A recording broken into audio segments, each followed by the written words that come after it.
Ladies and gentlemen, let me ask you a question. What happens when a nation long abandoned to fear chooses courage instead? What happens when a generation silenced by war finds its voice in the face of terror? Today, I bring you the story of a man who didn't wait for permission to act. A man who, when faced with chaos, didn't run but rose. That man is Ibrahim Traoré. And the strategy he has deployed in Burkina Faso is not merely about counter-terrorism, it is about reclaiming destiny. Stay with me, because by the end of this speech, you'll understand how one man's defiance can ignite a nation and how that fire can light a continent. Ladies and gentlemen, let us begin with a simple truth. In the darkest moments of history, when fear clutches the hearts of the many, a few choose to rise.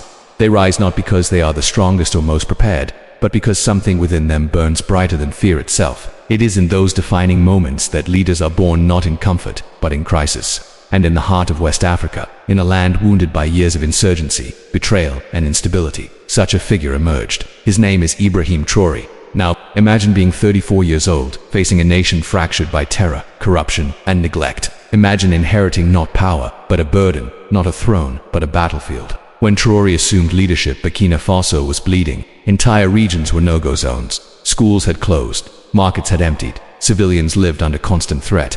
The fear was not abstract, it had a name, a face, a presence in everyday life. Yet in this chaos, a young soldier with clarity of mind and strength of conviction stepped forward, not to claim fame, but to reclaim his nation's right to exist with dignity. This is not merely a political story. This is a story of how courage, raw, unfiltered, and necessary, becomes the fuel for transformation. Courage, you see, is not simply the absence of fear. It is the decision to move forward despite fear. And what makes Traoré's courage remarkable is not just that he confronted armed groups, but that he confronted a system that had given up. When institutions buckle under pressure and leadership becomes paralyzed by indecision, it is easy to surrender to despair. But Traoré made a different choice. He chose to believe that Burkina Faso was worth saving, even if the cost was great. That belief became a spark, and a spark, when it touches dry ground, becomes a wildfire.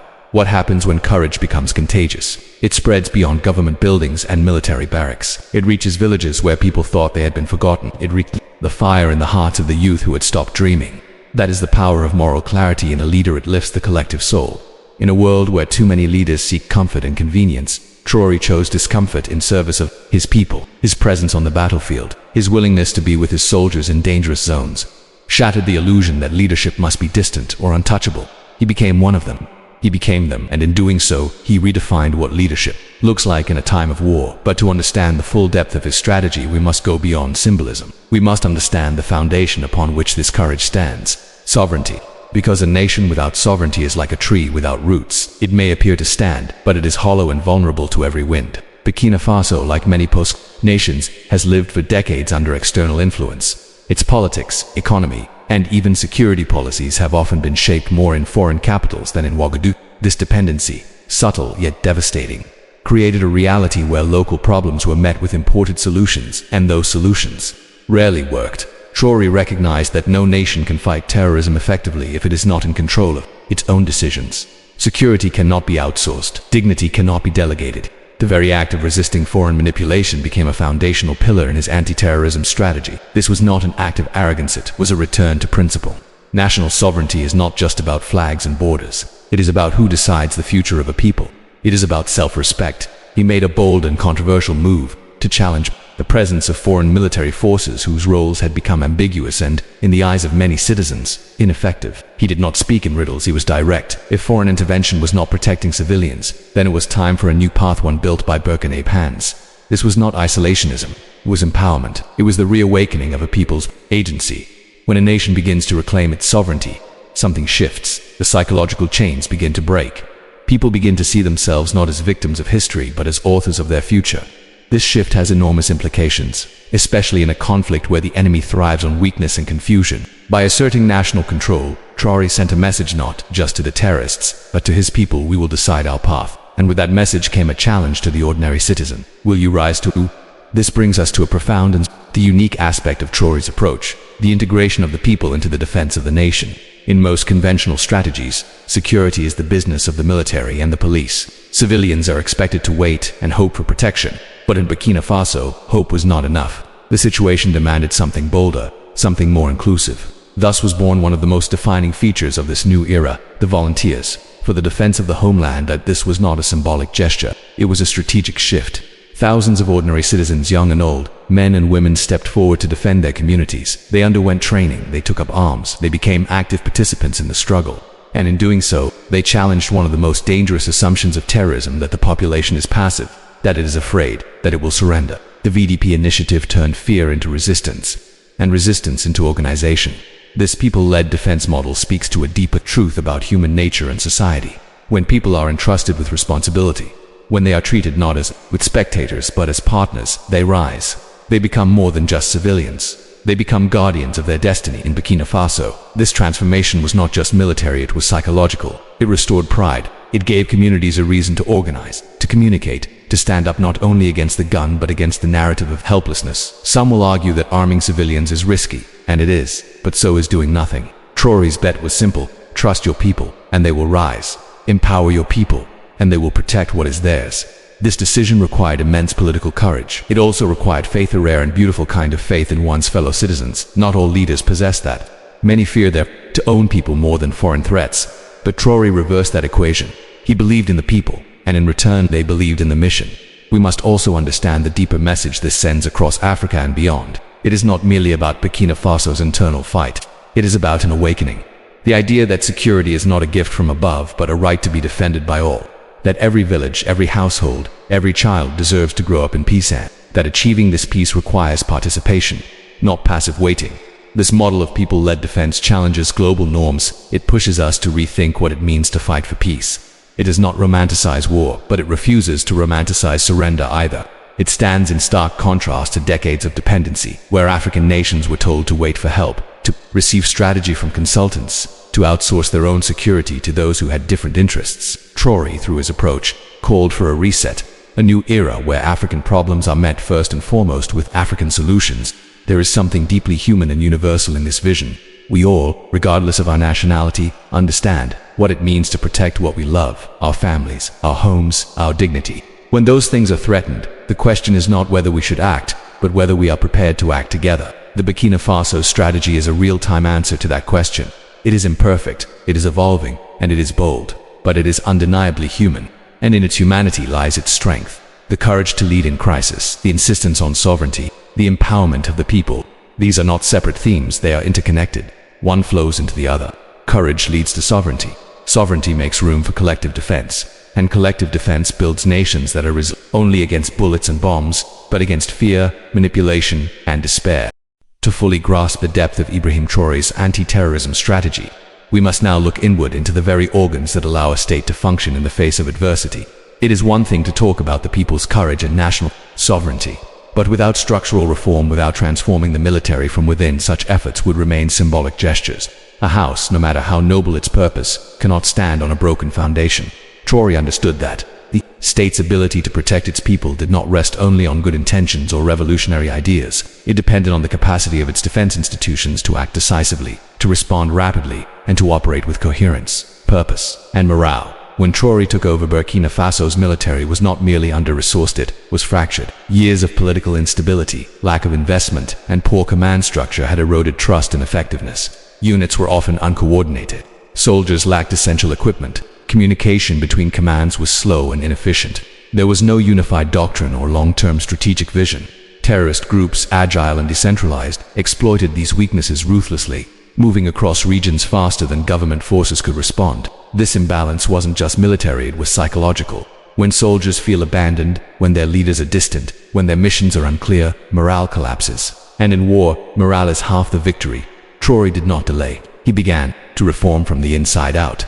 Not with lengthy bureaucratic programs, but with urgent, focused changes aimed at restoring effectiveness and pride within the ranks. Decentralization of command became a priority.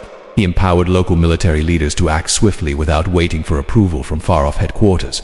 This allowed units to be more flexible, more responsive, and better adapted to the rapidly shifting dynamics of counterinsurgency warfare. By trusting his officers and providing them with clear objectives, he unlocked a new kind of energy within the armed forces, one driven by initiative rather than hesitation. Investment in logistics followed. No army can fight without proper supply lines, and Traoré made it a mission to ensure that frontline units were equipped with the basic tools they needed to hold in secure territory. This included not just weapons and ammunition, but vehicles, medical support, and communication devices. He didn't stop at conventional means. recognizing the strategic value of technology. The administration began to explore new tools of surveillance, intelligence, and coordination. It was not about mimicking foreign armies.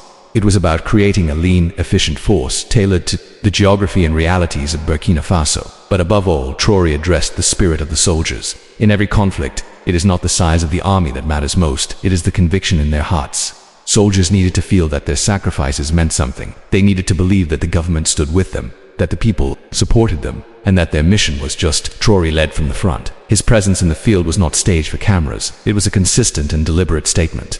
I will not ask you to do what I am not willing to do myself. And that changed everything. When soldiers see their leaders share their risks, a bond forms, and that bond can turn the tide of war. Yet, even as Burkina Faso worked to strengthen itself internally, Traoré's vision extended far beyond its borders. His strategy was never confined to lines on a map. He saw clearly that terrorism in the Sahel is not an isolated phenomenon.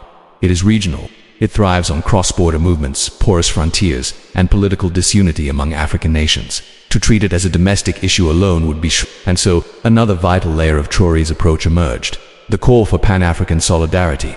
This is not the kind of unity found in speeches and communiques. It is the unity forged in shared struggle. The kind born when neighboring nations, we face the same threat, and finally realize that division is a luxury they can no longer afford. Traoré's message was bold. African nations must stop relying on foreign powers to resolve African problems. The security and future of the continent must be shaped, led, and defended by Africans themselves. This was not just about military alliance, it was about ideology, about identity, about pride. He began to forge stronger ties with countries like Mali and Niger, nations that were also undergoing political transitions and facing similar threats. The emergence of regional cooperation, whether in intelligence sharing, joint patrols, or unified political positioning, represented a break from the dependency of the past. It was a statement of intent, a refusal to allow the continent to remain a playground for external interests. Traoré's stance echoed the voices of past African visionaries who dreamt of unity, not as a utopian ideal, but as a strategic necessity. What makes this movement even more powerful is its authenticity. It is not imposed. It does not seek permission. It emerges from the soil of real need. It is born of shared pain and mutual determination. When one village is attacked in Niger, the pain is felt in Burkina Faso. When one border is breached in Mali, the consequences ripple across the region. Traoré's Pan-African message taps into this reality and transforms it into strength. He is not asking others to carry his burden. He is reminding them that the burden is already theirs to, and that together they can do more than survive. They can overcome. And this leads us to the final and perhaps most transformative element of his strategy: the centrality of action. Talk is easy. Strategies sound good on paper. Meetings can go on for hours. But none of that matters unless it leads to movement. What separates Traoré from many others is his refusal to be trapped in endless theory. His approach is pragmatic, responsive, and focused on execution. He does not pretend that challenges will vanish overnight. He does not sell illusions of instant peace. What he offers instead is a path real, difficult, and grounded in continuous action. In this framework, success is not defined by perfect outcomes, but by constant motion. By pushing forward, adapting, learning, and refusing to surrender to paralysis. Villages once under terrorist control are being retaken. Communities that once lived in fear are beginning to rebuild. This is not happening because of foreign intervention. It is happening because people are acting together with purpose. Under leadership that believes in their ability to shape history. The anti-terrorism strategy unfolding in Burkina Faso is not perfect. It is not without setbacks. But it is alive. It breathes, it moves, and that is more than can be said for many stagnant approaches that have dominated for decades. Traoré's model is a living organism, one that listens, adapts, and evolves. It is rooted in realism, but guided by vision. It respects the complexity of the enemy, but refuses to let that complexity justify inaction. And here lies the most powerful lesson of all. It is not just Burkina Faso that must act. It is every citizen, every village, every nation that yearns for peace, but understands that peace must be defended. Action is not limited to those with weapons. It takes many forms: organizing communities, sharing intelligence, supporting displaced families, building systems of resilience, and most of all, refusing to bow to fear. In this way, every person becomes a participant in the liberation of their land. There is no magical solution to terrorism.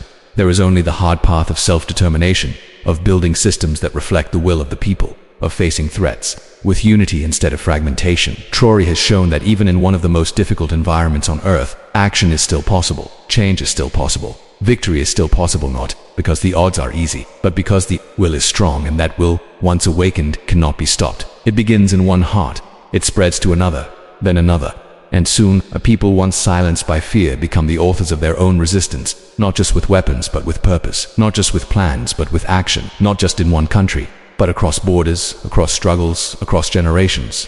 Ladies and gentlemen, this is not just a story about Burkina Faso, it's about every nation fighting for its soul. It's about every individual who dares to lead with integrity in a world that rewards compromise. You don't need to be president to make a change. You don't need a title to protect what you love. You are the strategy. You are the resistance. You are the future. Let Ibrahim Traoré's example remind us when leadership meets courage and people meet purpose, terror can never win. Thank you.